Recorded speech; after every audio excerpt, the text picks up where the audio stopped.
Hello, I'm Quentin Tarantino, and I want to thank you for visiting once again from Dusk till Dawn.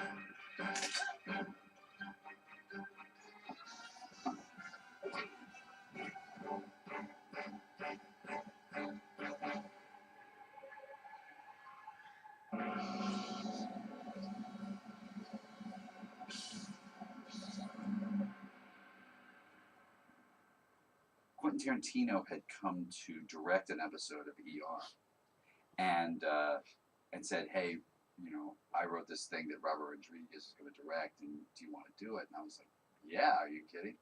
And I thought it was going to be such an exciting thing to be a part of. And Harvey Keitel was in it, and Juliette Lewis was in it, and all these people who'd really done very well and succeeded so well in film, and I'd really only succeeded in television at that point. So for me, it was a huge break. I knew that if I was ever going to get a chance to do films, this was it. And I jumped. It meant working, 7 days a week for 5 years, really, to do all the films I did. But I also knew that that was my only opportunity. And this was the first shot out of the gate, and it was a huge, huge breakthrough. Great big ad. He wanted a leading bad guy, with a little bit of heart.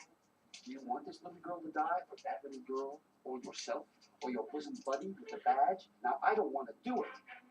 We were robbing the store in the very beginning of the movie. That was one of the first things we shot in the movie. Robert had the camera, and he was running with me towards me with the camera.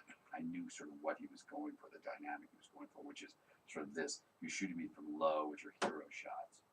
And he kept saying, look down at the camera, like, everybody be cool, you be cool. Everybody be cool, you be cool. When you put a camera like this and you start coming up like that, you understand that that's like, oh, and he'd act it out. He made sound effects, and you're like,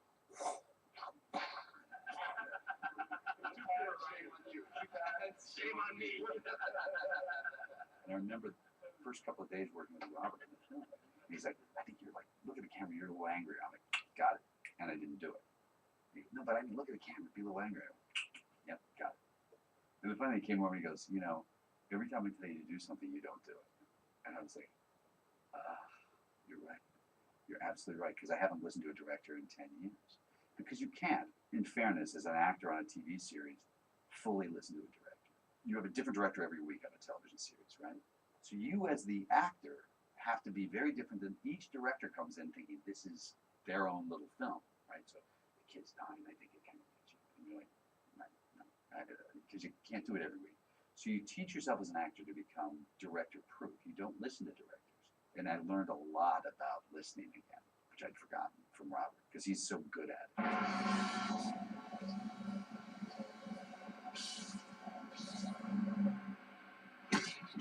I'd never worked on a film where the guy's operating the camera and he would go like, okay, do it again. Okay, all right, say it again. Look at the camera and be mean. Oh, It was all it was like doing a play with your high school buddies. The thing that was fun for me was I entered a world that I wasn't really familiar with in a lot of ways. I didn't really know all the Tom Savini stuff that he'd done. I didn't really know a lot of the Fred the Hammer, Williamson. I hadn't seen all his, blaxploitation films he talked about that he loved doing. I hadn't really been a fan of those different genres of films, and I got to spend a lot of time with those guys on the set, and it was really fun. See only marker? And action! In general, a set is sort of held up by two elements. The first element is the director, and that sets the first tone for it. Unless it's overridden by a giant star who can be a total pain in the ass. I'm running the show. I make the decisions. He's running the show. I'm running the show. I'm running the show. I think Harvey's tendency to think things through in terms of very much of a method, sort of Meisner kind of technique of an actor, was less involved in this, because I think at some point he was like, all right, I'm doing a vampire movie.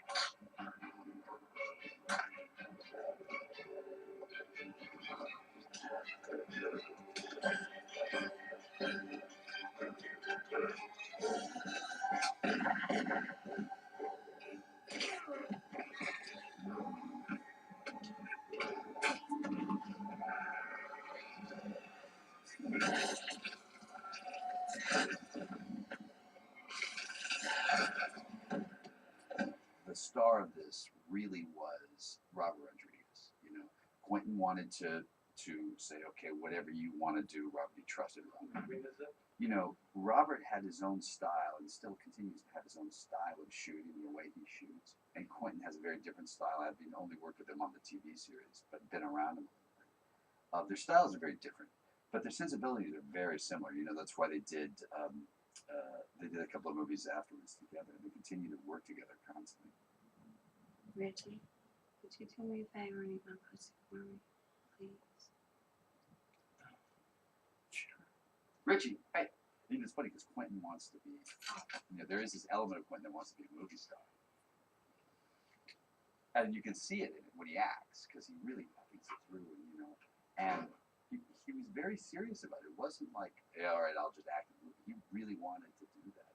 And it was fun to watch, you know. It was fun to be a part of that. What was the funniest thing I did, sir? I'm curious. Tell me, what was it? It's not kind of Was it possibly when your ass was rotting in jail and I broke it out? Was that the nuttiest thing? That was nutty, not to make him stupid. He was less confident as an actor than he is as a director, right? And I was comfortable in, you know, in the acting part. So that probably put us more on an even scale because he's very confident as a director.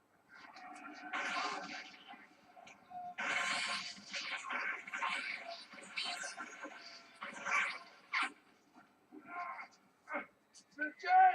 Yes! You okay? He shot me in the fucking hand! Like I told you, he said help us! I never said help us! Well, it doesn't matter now because you got about 2 fucking seconds to live. Quentin and I had a lot of fun together as, you know, playing brothers. We went to bars together before we started shooting and spent some time, you know, at his place, and we drove around together a lot. And we spent a lot of time together. Quentin wanted to work that way. Quentin was very much like he wanted to try sort of a version of method acting, which was that we spent a lot of time together. I remember we were doing an MTV interview, and they were like, you know, why did you think about George? And Quentin was like, well, you know, man, it was like, I was sitting, I was watching ER, man, and I look over and I'm thinking, you know, fuck, man, that guy and I could be like brothers, you know. And I'm sitting there like going, what? We were immediately giving each other shit and immediately having a fun time. And even to this day, you know, I was just at some award show the other night, and he got up to give a speech, and I was sitting down at the table down below, and he gives a speech, and he's really always good at that because it's big and crazy, and he's nuts, you know. And he finishes, and somebody else is up accepting, Diablo Cody's up accepting speech, and he's standing there by himself for a minute, and he's kind of basking in the fact that he kicked ass. And he looks at him, I'm sitting right down below him, I was like this, and he's like, and you know, we will always forever have the feeling that we were brothers, you know, and that's a fun thing. I mean, there will not be ill will ever between us because we're like, you know, we have a history of doing something really fun together. What I said, you go in, you buy the road map. It was exciting. I mean, because we got to remember this was a year after Pulp Fiction had come out, so he was the hottest guy in town by far. Quentin's only problem in general is he needs to work more. You know, he takes too long in between projects, which is too bad because we'd like to see more of his project. But to have suddenly to be able to say, you know, Quentin's words and to work with Harvey, it was really exciting for me. I mean, I loved every minute of it. You know, I loved working with Juliette Lewis, who I think still is one of the most unique talents I've ever seen. I think she was coming out of a very unhappy time in her life, and I think that was a very happy shoot for her. She's around people that were happy. Certainly for me, it was great fun because a year and a half earlier I was the 6th character on a series called Sisters.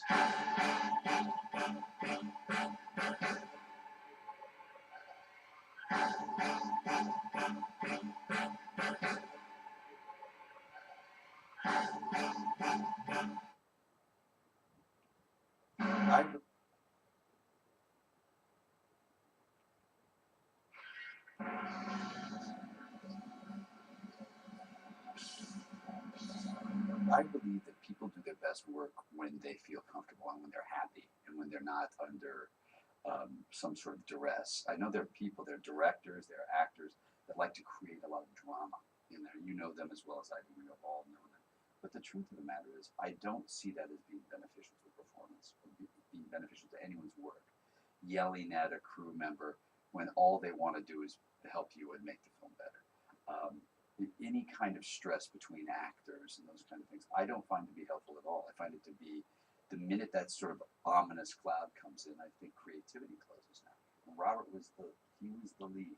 You learn so much about filmmaking from a guy like that because he makes very quick decisions. He's very clear on what he wants to do, and when he's good, he's really good. I did a commercial with him not that long ago, Martini commercial in black and white, where I play this aging movie star,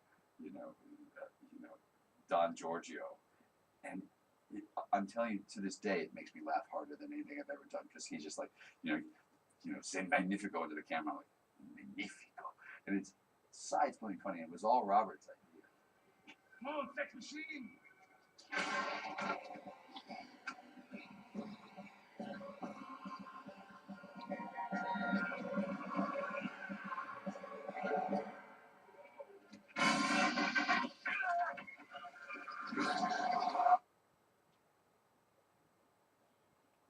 Well, is that you learn a lot from Robert watching him direct. What you learn, first of all, is that you only have to get it right once. As an actor, as a director, you can do 4 or 5 takes that just don't work, and then you get one that does. And in television, having come from television, part of it is you really only going to get a couple of shots at it, and if you don't get it, well, that's either going to be cut or we don't have time to screw around.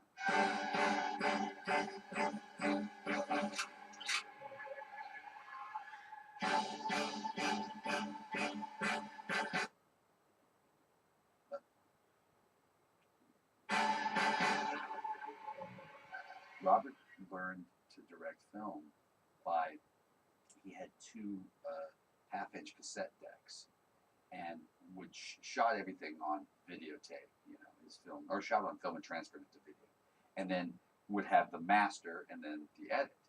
And he had a pause button when he would edit, and the pause button would only last for 2 minutes and then it would go off. So his editing style became about the fact that he had only 2 minutes to pick a cut and pop it onto the master, or it was done. I'm a fan. So it was fun because I think we were both feeling like this was an exciting thing to do.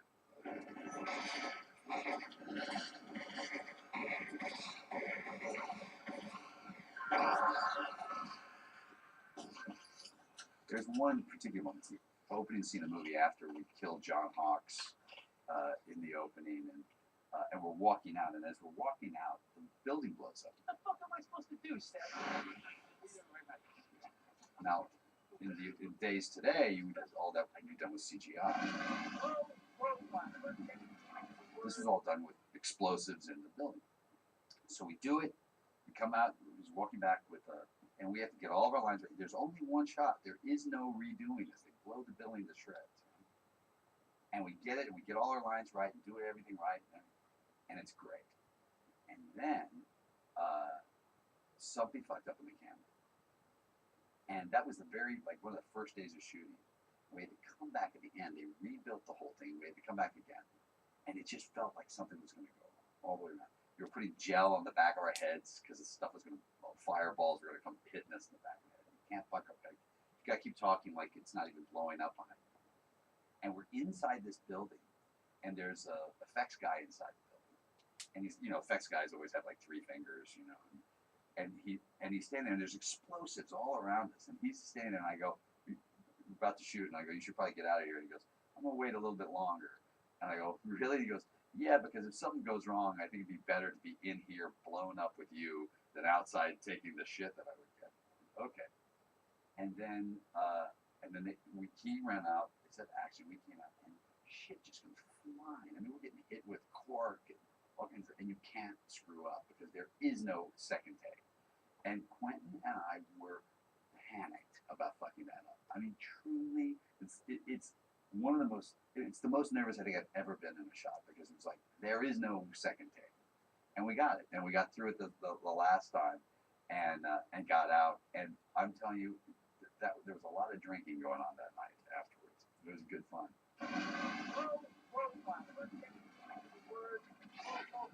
Hey, Richie, how's your hand? It hurts like a fucking It is not taking the time. It is not shooting police. It is not setting fire to a building. There is a scene that remains in your mind, and that's getting to sit at a table while Salma does a dance with a snake on top of it.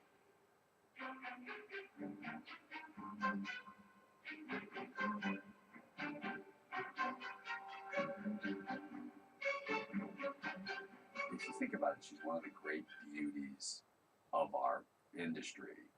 And she was very sort of, before she did it, she was nervous, and she was like, okay, guys, this is hard for me, and she was very nervous. But the minute they said action, played the music, she just killed it. And it was really fun, because I think all of us were surprised, because she was so kind of quiet, and well, not quiet, but she was shy, sort of about that. And all of a sudden, it was just like, whoa, my God, Salma.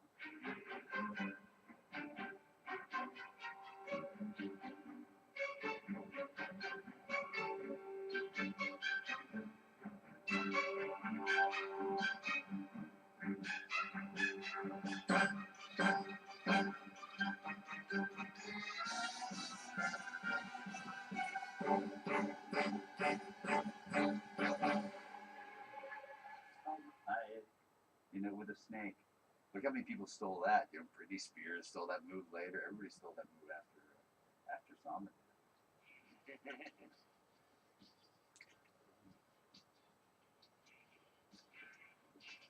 You think it was funny?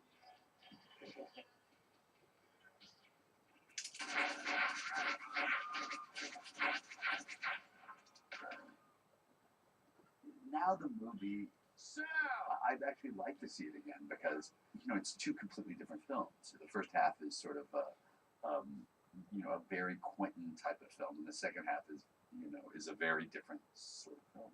It's a bloodbath.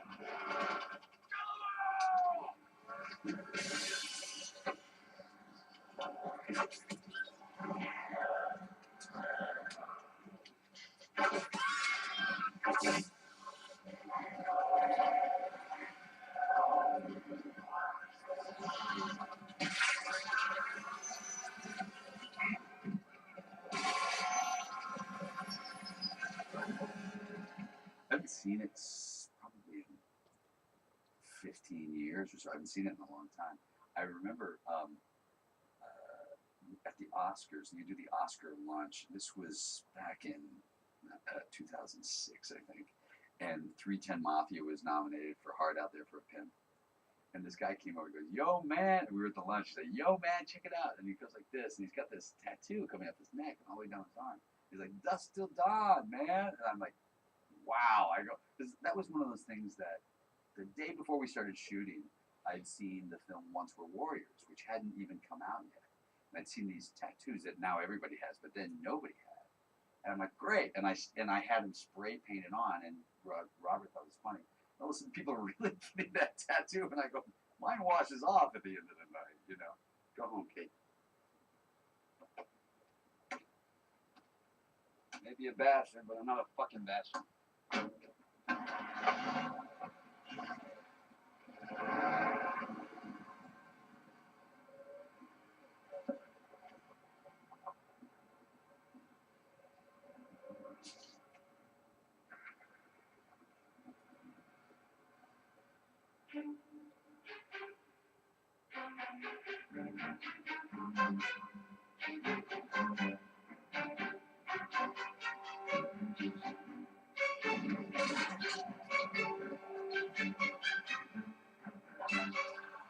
When it first came out, it hadn't quite. It took a while. It opened pretty well for a January film.